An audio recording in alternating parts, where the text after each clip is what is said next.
অবশেষে ফলাফল ভোটের আগেই, হ্যাঁ ভোটের আগেই জানুন 2026-এ ভোটের ফলাফল। 2026-এ তৃণমূল কি পারবে সরকার গঠন করতে? 2026-এ তৃণমূল কি পারবে ম্যাজিক ফিগার ছুঁতে? কটা আসন পাবে 2026-এর নির্বাচনে তৃণমূল কংগ্রেস? এসআইআর এর পর ভোট, বিজেপি কি পারবে তৃণমূলকে টেক্কা দিতে?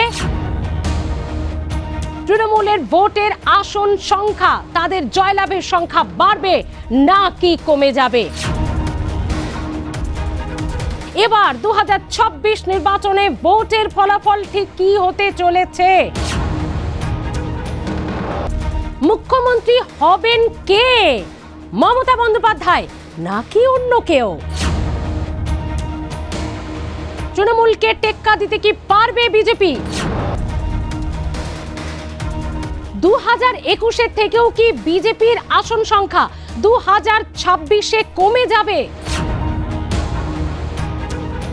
এবার 2026 নির্বাচনে ভোটের ফলাফল ঠিক কি হতে চলেছে? আপনি যদি জানতে চান, আপনারা যদি জানতে চান, তাহলে গোটা ভিডিওটা, গোটা এপিসোডটা আপনাকে দেখতেই হবে, কারণ ভোটের এখনো দিনক্ষণ ঘোষণা হয়নি। আর তার আগেই আপনাদের দেখাবো, ভোটের আগেই জানুন 2026-এ ভোটের ফলাফল। হ্যাঁ, সেই ফলাফল হাত গুনে যেন বলে দিচ্ছেন, একেবারে হাতের তালুর মতো যেন সবটাই তার চেনা এবং জানা।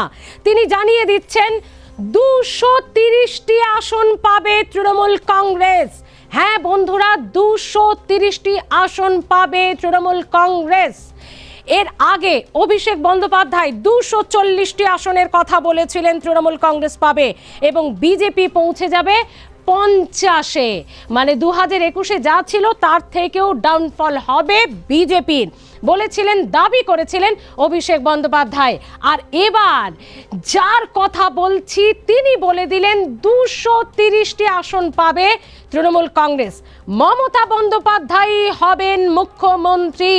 হ্যাঁ, মমতা বন্দ্যোপাধ্যায় হবেন মুখ্যমন্ত্রী, কারণ নাম তার অভিষেক বন্দ্যোপাধ্যায়, নাম তার মমতা বন্দ্যোপাধ্যায়।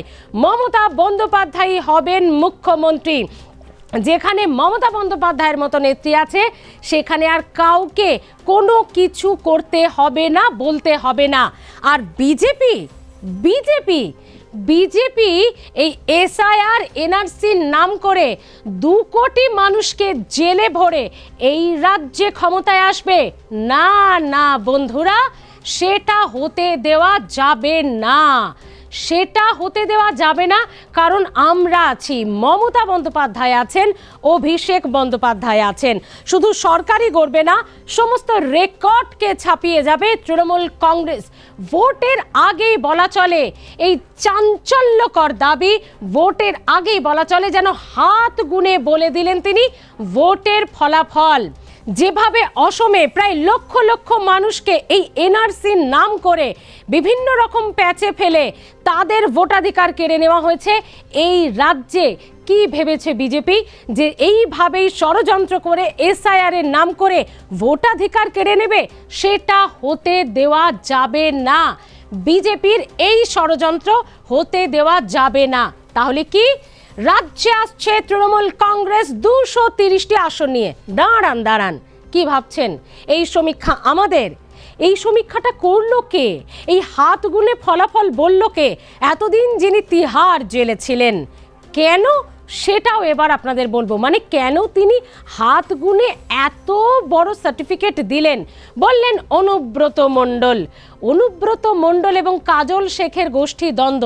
বীরভূম বললেই এই দুটোকেই কার্যত আমরা যেভাবে চিনি, আমরা জানি যে অনুব্রত মণ্ডল এবং কাজল শেখকে বহুভাবে আমরা দেখেছি শীর্ষ নেতৃত্ব করার ধমক, রুদ্ধদ্বার বৈঠক, না তাতে কিছু কাজ হয়নি। কিন্তু আপনাদেরকে মনে রাখতে হবে কিছুদিন আগে এই অভিষেক বন্দ্যোপাধ্যায় কাজল গোষ্ঠী এবং অনুব্রত গোষ্ঠীর দ্বন্দ্ব মেটাতে যেভাবে কড়া দাওয়াই দিয়েছেন, এটা এই 230-এর ফলাফল কি তারই ইঙ্গিত। 230টা আসন পাবে তৃণমূল কংগ্রেস, এত বড় দাবি অনুব্রত মণ্ডলের। কেন? ওই যে কড়া দাওয়াই অভিষেক বন্দ্যোপাধ্যায়ের যে আলোচনার টেবিলেই সবটা মিটিয়ে নাও, কোনো গোষ্ঠী দ্বন্দ্ব আর বরদাস্ত নয়, এরপর যদি গোষ্ঠী দ্বন্দ্ব হয় তাহলে বাইরে থেকে লোক পাঠাবো, সেটা কারোর জন্য ভালো হবে না, আমাকে অন্য রকম ভাবে ভাবতে হবে। কদিন আগে কড়া ধমক খেয়েছেন অনুব্রত মণ্ডল, আর তারপরই 230-এর কথা। এই 230টি আসন তৃণমূল পাবে কি না সে তো জনতা জনার্দন ঠিক করবে, রাজ্যের জনগণ, রাজ্যের ভোটাররা ঠিক করবে। তবে অনুব্রত মণ্ডলের একেবারে ভূয়সী প্রশংসা শোনা গেল তার গলায়। অনুব্রত মণ্ডল বললেন নাম তার সেনাপতি অভিষেক বন্দ্যোপাধ্যায়, মমতা বন্দ্যোপাধ্যায়। শুনবেন নাকি অভিষেক বন্দ্যোপাধ্যায় মমতা বন্দ্যোপাধ্যায় সম্পর্কে কি বলছেন এবং কেন 230 আসন পাবে তৃণমূল কংগ্রেস, কোন কনফিডেন্স, কোন আত্মবিশ্বাস থেকে শোনাবো। আসামে 19 লক্ষ মানুষ হিন্দু তারা জেলে আছে, 5 লক্ষ মুসলমান জেলে আছে, দিয়ে তুমি আসাম দখল করেছিলে। তুমি তাই ভেবেছিলে পশ্চিম বাংলার মাটিতে আমি এই কাজটা করে দখল করব, আমি তাই ভাবে আমি পশ্চিম বাংলার 2 কোটি মানুষকে জেলে রেখে আমি এখানকার ঘুরিয়ে দেবো, বিজেপি বানিয়ে দেবো। ঘুরে বালি, এটা যে পশ্চিম বাংলা, নাম তার মমতা ব্যানার্জি, সেনাপতির নাম অভিষেক ব্যানার্জি, লড়াই করতে ভয় পায় না, বামফ্রন্টকে তাড়িয়েছি এখান থেকে, এক বিন্দু ভয় পায় না। পার করতে দেবো না স্যার, করতে দেবো না এনআরসি, কেউ জেলে থাকবে না, তারা পশ্চিম বাংলার মাটিতে থাকবে। মমতা ব্যানার্জি যত ভোটে জিতবে তত তোমরা ভয় পাবে। আবার মমতা ব্যানার্জি 26-এর ইলেকশনে ব্যাপক ভোটে জয়লাভ করবে এবং 230টা সিট নিয়ে আসবে। শুনলেন তো, দেখুন একটা বিষয়, অনেকগুলো ইস্যু কিন্তু ইতিমধ্যেই হয়ে গেছে, একদিকে তৃণমূলের বিরুদ্ধে, অন্যদিকে বিজেপি। তো এই তৃণমূল অ্যাডভান্টেজে নাকি বিজেপি অ্যাডভান্টেজে সেটা তো অবশ্যই সময় বলবে। তবে একটা বিষয় কিন্তু বলতেই হচ্ছে, হুমায়ুন কবির থেকে 5 লক্ষ কণ্ঠে গীতা পাঠ, বিভিন্ন জায়গায় গোষ্ঠী দ্বন্দ্ব আর সাম্প্রতিকতম কিছু ঘটনা, এই সবগুলোকে যদি এক করা হয় তাহলে কি সত্যি 230 আসনে পৌঁছানোর মতো পরিস্থিতি রাজ্যে আছে তৃণমূল কংগ্রেসের? নাকি এসআইআর, বারবার যেটা বলা হচ্ছে, এসআইআর এর পর মৃত ভোটার, ভুয়ো ভোটার, কারচুপি, ছাপ্পা সব কিছু চলে যাবে, আর তারপর যদি fresh and fair voter list ধরে ইলেকশন হয়, মানুষ ভোট দেয়, তাহলে নাকি তৃণমূলের তরফে অনেক ভোট কমে যাবে, তৃণমূলের সংখ্যা, আসন সংখ্যা অনেক কমে যাবে। আর সেটাই যদি হয় বন্ধুরা, তাহলে কি বিজেপি কোনোভাবে অ্যাডভান্টেজে থাকবে?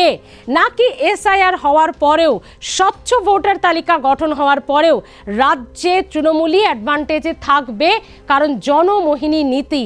ঠিক ধমক খেয়ে অনুব্রত মণ্ডলের এই বক্তব্য, নাকি সত্যি এর কোনো ভিত আছে? দেখুন, হুমায়ুন কবিরও নতুন করে কিন্তু একটা গলার কাঁটা তৈরি হয়ে গেছে এই তৃণমূল কংগ্রেসের কাছে, কারণ 22শে ডিসেম্বর তার দল আত্মপ্রকাশ করতে চলেছে। 135টি আসনে প্রার্থী দেবে, 90টি আসনে জিতবে হুমায়ুন কবিরের দাবি, এর আগের ভিডিওতে আপনাদের জানিয়েছি। তো বিহারের মতো পিকেকে দিয়ে শুধু ভোট কাটাকাটি, হুমায়ুন কবির কি শুধু পিকের মতো রাজ্যে ভোট কাটবেন? আর সেই ভোট যদি কাটেনি, তাহলে প্রশ্ন হচ্ছে, এই যে ভবিষ্যৎবাণী 230টি আসন পাবে তৃণমূল কংগ্রেস 2026-এ, অনুব্রত মণ্ডলের যেটা তৃণমূলের জন্য দাবি, এই হুমায়ুন কবিরের কাটার পরেও তার দল যদি ভোট কাটাকাটি করে পিকের মতো, বিহারের মতো, তাহলে অনুব্রত মণ্ডলের 2026-এর বলে দেওয়া যে ফলাফল, তা কি সত্যি হবে?